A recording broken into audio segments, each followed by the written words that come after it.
नमस्कार, पुनः स्वागत है आप लोगों का। विश्वकर्मा जी पिता पुत्रों के बीच का संवाद श्रृंखला हमारी चली हुई है। इस श्रृंखला में विश्वकर्मा जी के चारों पुत्र विश्वकर्मा जी के पास हैं।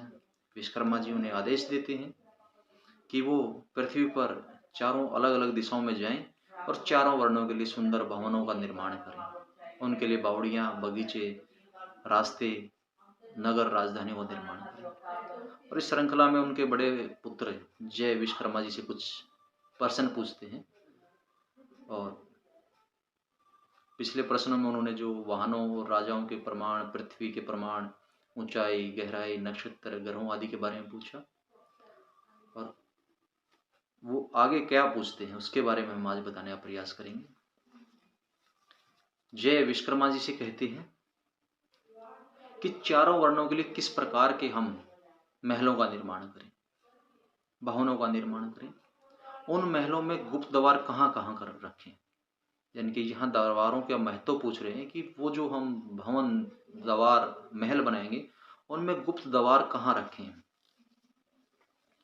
जो भवन निर्माण करें, महल निर्माण करें, उनमें कोठार, स्टोर कहाँ रखें। वर्तमान समय में स्टोर यानी कि कोठार हम कहाँ रखें, अयुध्य कहाँ रखें, भंडार घर कहाँ रखें, व्यायामशाला, नृत्यशाला, संगीतशाला हम कहाँ कहाँ पर बनाएं, स्नान घर कहाँ बनाएं, धारागृह कहाँ पर बनाएं।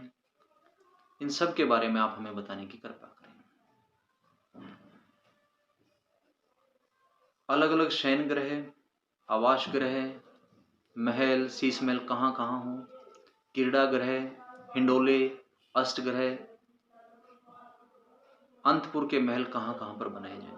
इन सब के बारे में विश्वकर्मा जी से उनके पुत्र जय पूछ रहे हैं। महल के अंदर कबूतर खाना, पिंजरे कहाँ रखे जाएं, घर्षण स्थान कहाँ हो, फवारे कहाँ हो, सौंदर्य के लिए फवारे कहाँ लगाए जाएं, द्वार कहाँ हो, कक्षा प्रकोष्ठ कहाँ हो, और अशोक वाटिकाएं कहाँ हो, लता मंडप कहाँ हो। यानी कि वो उनसे पूछ रहे हैं कि फवारे हम कहाँ रखें, सौंदर्य की चीजें हम कहाँ कहाँ रखें। अब यहाँ वो बावड़ियां कहाँ रखें, दारूगिरी या कोष्ठ की गिरियां, मंच इत्यादि कहाँ रखें। यानी कि जो मंच है, अब नगर का अगर निर्माण करेंगे तो मंच कहाँ हो, नगर के बीच में मंच कहाँ बनाया जाए, नगर या मनोरंजन के लिए स्थान कहाँ पर निर्धारित किए जाएं। विभिन्न प्रकार के चित्र और विचित्र पुष्पों की अलग अलग जो विशेषताएं हैं उनके बारे में हमें बताएं। वन विहार स्थल कहाँ पर बनाएं। जब नगर का निर्माण करेंगे आप, जब नगर की कोई बड़े शहर की प्लानिंग करें, उस विषय पर ये आपको काम आएगा कि जय उनसे पूछ रहे हैं कि जब वन विहार हम कहाँ बनाएं, किस प्रकार का हो, उसमें किस प्रकार के पेड़ लगे, फूल लगे, उन सब के बारे में हमें बताया जाए। जो राजमहल है उनकी रचनाओं का मान, उन्मान क्या है, क्रिया आयाम क्या है, द्रव्य आकृति क्या है, निर्माण विधि का भाग श्रेय कैसा होना चाहिए। यानी कि जब कोई आप भवन का निर्माण करेंगे, यहाँ विश्वकर्मा जी से जो जय पूछ रहे हैं कि जब भवन का निर्माण करेंगे या उनकी रचना करेंगे तो उसका मान क्या हो, उसकी क्रिया क्या हो, उसका आयाम क्या हो, उसकी आकृति कैसी हो, किस प्रकार की आकृति किस किस वर्ण के लिए शुभ रहेगी। यानी कि भवन के जो आप डिजाइन करेंगे वो किस प्रकार की आकृति किस वर्ण के लिए शुभ रहेगी, उसके बारे में हमें बताया जाए। किस प्रकार के भवनों का निर्माण राजपुरोहित के लिए किया जाए, सेनापति के लिए किया जाए, भूश्रेष्ठ के लिए किया जाए, यानी कि जमींदारों के लिए, बड़े लैंडलॉर्ड के लिए किया जाए, ब्राह्मण के लिए किस प्रकार के भवन का निर्माण किया जाए, चिकित्सकों के लिए किस प्रकार का भवन का निर्माण हो, ज्योतिषवादियों के लिए किस प्रकार के भवन हो, मंत्रियों के लिए किस प्रकार के भवन हो। यहाँ इस समाज से आप वास्तु की गहराई का पता लगाएंगे कि ये क्षेत्र कितना विशाल है। किन किन चीजों पर जय विश्वकर्मा जी से पूछ रहे हैं कि इन सब की जो शंकाएं हमारी, उनका समाधान आप कीजिएगा। और नगर में, शहर में किन किन दिशाओं में, किन किन पदों पर ब्राह्मण, क्षत्रिय, वैश्य और शूद्र को स्थापित किया जाए। उनके निवास के स्थान किस किस दिशा में होने चाहिए, यानी कि ब्राह्मण का वर्ण का जो निवास स्थान है वो किस दिशा में हो, क्षत्रिय का किस दिशा में हो, वैश्य का किस दिशा में हो और शूद्र का किस दिशा में हो। शहर में अलग अलग प्रथा होती थी पहले कि आपको इन इन दिशाओं के हिसाब से रखना होगा। तो ये हम इसकी गहराई को जान रहे हैं। कृषि जीवों के लिए किस प्रकार के भवन बनाए जाएं। तुला जीव यानी कि जो एग्रीकल्चर जो करते हैं, खेती बाड़ी जो करते हैं, वो किसान जीव ही हैं। तुला जीव जो व्यापारी लोग हैं, तुला जीव, उनके लिए किस प्रकार के निर्माण किए जाएं। आड़तियों के लिए किस प्रकार के निर्माण किए जाएं। शिल्पकार जीव जो हैं उनके लिए किस प्रकार के निर्माण किए जाएं। पुण्य जीव जो पुण्य कर्म करते हैं उनके लिए किस प्रकार के निर्माण किए जाएं। व्यापारियों के लिए किस प्रकार के निर्माण किए जाएं। और हिंसा प्रवृत्ति के लोग, जो हिंसा आश्रित लोग हैं, उनके लिए किस प्रकार के निर्माण किए जाएं। और कसाईयों के लिए, जहां कसाई लोग रहेंगे, जो पशुओं का मांस मीट का काम करते हैं, उनकी कटाई करते हैं, उनके लिए भवनों का निवेश क्या रहेगा, वो किस स्थान पर रहेंगे, उनके रूप और आकार के बारे में हमें बताएं।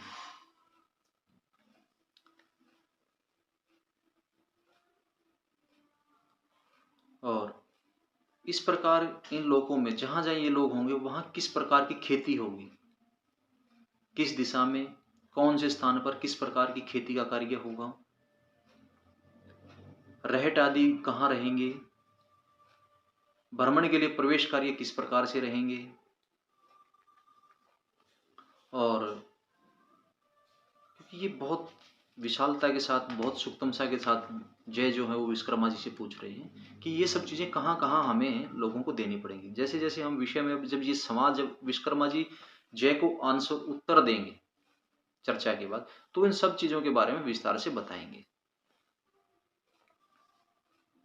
और द्रव्यों के साथ साथ कौन से द्रव्य एक दूसरे से संबंध रखते हैं, कौन से योग नहीं रखते, मनुष्य को बसाया जाता है, कहाँ कहाँ मनुष्य को बसाया जाता है, यानी कि जो मनुष्य है उनको निवास के लिए कहाँ हम जगह देंगे, किस दिशा में देंगे, देवताओं के स्थान हम कहाँ रखेंगे, गंधर्वों के लिए कहाँ रखेंगे। जो जिस प्रवृत्ति का रहेगा उसके लिए अलग एक निवास स्थान रहेगा, उसकी दिशा अलग रहेगी, दशा अलग रहेगी। तो उनके लिए जय उनसे संवाद करते हैं। जो भवन निर्माण के लिए जो ईंटें लगाई जाएंगी, उनको, उनका आकार क्या होगा, उनका स्वरूप क्या होगा। चयन कार्य की चेष्टा के लिए जो हवन कुंड होंगे, उनके लिए जो हम चनाई का कार्य करेंगे वो कैसे रहेंगे। और हवन कुंड के लिए लंबाई, चौड़ाई, ऊंचाई, गहराई कितनी रहेगी। और आग, पानी एवं पवन से किस प्रकार परिपक्व हमारे घर होंगे। अग्नि शांति आदि कर्म किस प्रकार से होंगे। यानी कि घरों में हमारे जो हम निर्माण करेंगे भवनों में, उनमें पानी की व्यवस्था कैसे होगी, हवा का आवागमन कैसा होगा, अग्नि से संबंधित कार्य कैसे होंगे, कहाँ कहाँ हमें उनको स्थापित करना है, उस सब के बारे में हमें आप बताएं। अब यहाँ संबंध अग्नि कार्य से संबंधित, यानी कि जो खाना वगैरह बनाते हैं, रसोई से संबंधित जो काम रहेंगे वो भवनों में कहाँ रखेंगे, पानी से संबंधित कहाँ रखें, और वायु से संबंधित यानी कि वेंटिलेशन ये घरों में कैसे दें, इसके लिए जय जो है वो विश्वकर्मा जी से पूछ रहे हैं। और गुरु ग्रह कैसे हों, ब्रह्मचारियों के लिए ग्रह कैसे हो, चित्रकार के लिए ग्रह कैसे हो, लेखक के लिए भवन कैसे हो, राजमहल और देव महल और देव प्रतिमाओं के लिए कौन कौन से वृक्ष की लकड़ियां अच्छी रहेंगी। कि काष्ठा की लकड़ियों के बारे में भी बताया जाए कि देवताओं के जब तस्वीरें निर्मित करेंगे तो देव के लिए, देवताओं के निर्माण के लिए कौन सी लकड़ी शुभ रहेगी। वृक्षों को काटने से, उनके तने से रिसाव निकलने से, इस दौरान कोई ध्वनि होने से, भाई जब आप कोई वृक्ष काटते हैं तो उनसे कोई रिसाव निकलता है या उससे काटने से कोई ध्वनि उत्पन्न होती है। जिस दिशा में वृक्ष कट के गिरता है उसका आधार, उसमें गर्भ गांठ आदि होने का ज्ञान के बारे में भी हमें बताया जाए। भवन स्वामी पर इन सब चीजों का, जब आप किसी वृक्ष को काटेंगे उससे किस प्रकार का रिसाव होता है, किस प्रकार की वो ध्वनि करता है, किस दिशा में वो कटने के बाद गिरता है, उसका प्रभाव ग्रह स्वामी पर किस प्रकार से रहेगा। ये यहाँ पर प्लानिंग का विषय चल पड़ा है कि ये यहाँ पूछना चाह रहे हैं कि जो घर में लकड़ी का इस्तेमाल होगा, उस लकड़ी के लिए जब पेड़ की किसी वृक्ष की कटाई की जाएगी तो उस वृक्ष से जो रिसाव निकलेगा उसके बारे में बताओ। वो जो कटाई के समय जो ध्वनि उत्पन्न होगी वो किस तरह की ध्वनि होनी चाहिए, वो कौन सी ध्वनि शुभ है, कौन सी ध्वनि अशुभ है, किस प्रकार का रिसाव शुभ है, किस प्रकार का अशुभ है, और वो किस दिशा में गिरेगा। कटाई के बाद वो पूर्व, पश्चिम, उत्तर, दक्षिण किस दिशा में गिरता है, तो वो जिस दिशा में गिरता है उस दिशा के फल ग्रह स्वामी पर किस प्रकार से रहेंगे, इसके बारे में भी आप हमें बताएंगे। भूमि परीक्षण के लिए शल्य द्वार विधि कैसी रहेगी, किस किस प्रकार की है, दिशा का ज्ञान, सूत्र ज्ञान, शिलान्यास के समय मूल स्तंभ की प्रमाण और उसकी विधि क्या है। शिलान्यास के बारे में पूछा कि शिलान्यास कैसे रहेगा और मूल स्तंभ जो होगा उसकी स्थिति कैसी रहनी चाहिए, उन सब के बारे में आप हमें बताने की कृपा करें। हवेली का विभाजन किस प्रकार से हो, साल अलविंद का विभाजन किस प्रकार से हो, यानी कि भवनों में जो साल बनाई जाती हैं, 1 साल, 2 साल, 3 साल, जैसे अध्याय आगे आएगा उसके बारे में हम सालों के बारे में भी आपको बताएंगे कि किस प्रकार से साल वगैरह होती हैं। ग्रह के द्वारों में स्तंभ कैसे रहेंगे, जो मुख्य द्वार होंगे उनके पिल्लर कैसे रहेंगे, आसन कैसे रहेंगे, आवास रचना के लिए समस्त स्तंभों का प्रमाण क्या होगा। जब कोई भवन बनाते हैं तो उसमें जो पिल्लर लगाते हैं उनका उनका प्रमाण क्या रहेगा, यानी कि उनकी लंबाई कितनी रहेगी, चौड़ाई कितनी रहेगी, मोटाई कितनी रहेगी, उसके बारे में वो विश्वकर्मा जी से जानना चाहते हैं। और जयंती, संग्रह, तुला के कार्य, वास्तु और फलकों को किस प्रकार से प्रमाणित करेंगे। बहुत गहराई से हर एक चीज को यहाँ जय जो है वो विश्वकर्मा जी से जानना चाहते हैं कि इन सब के बारे में हमें बताया जाए।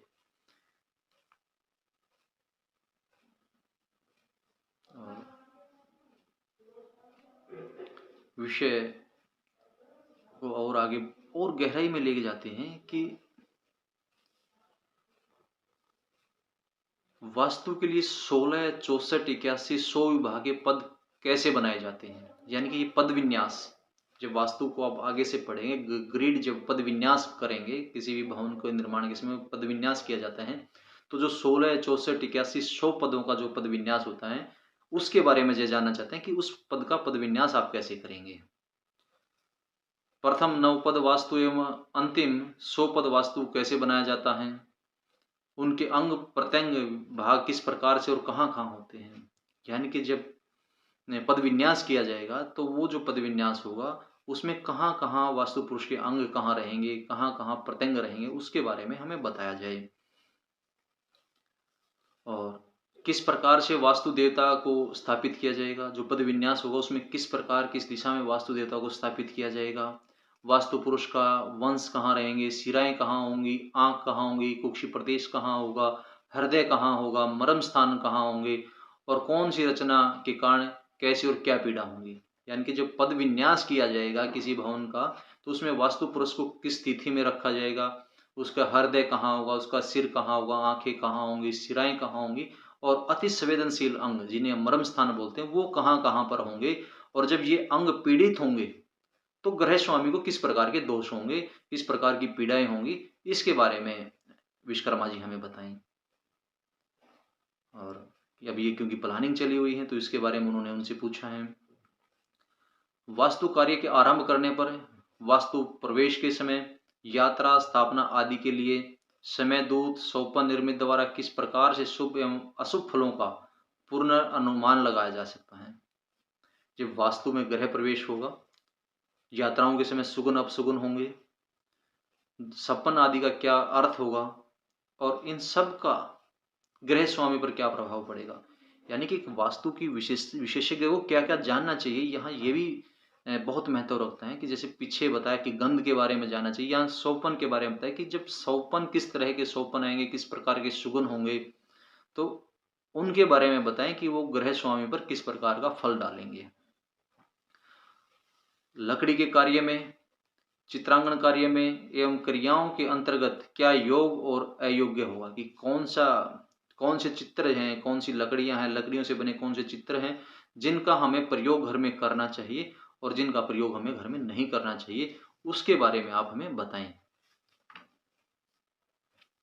वास्तु के लिए हस्त गज के लक्षण एवं मान प्रमाण की संज्ञा, यानी कि कितने, जो मान जब हम अध्याय पढ़ेंगे, मान का जब हम अध्याय पढ़ेंगे, पहले जमाने में उंगल हस्त और गज के हिसाब से प्रमाण किया जाता था, तो उनका प्रमाण कैसे रहेगा, हाथ हैं, गज हैं, उंगल हैं, उनके लक्षण और प्रमाण की संज्ञा क्या क्या होंगी, उनके बारे में बताया जाए।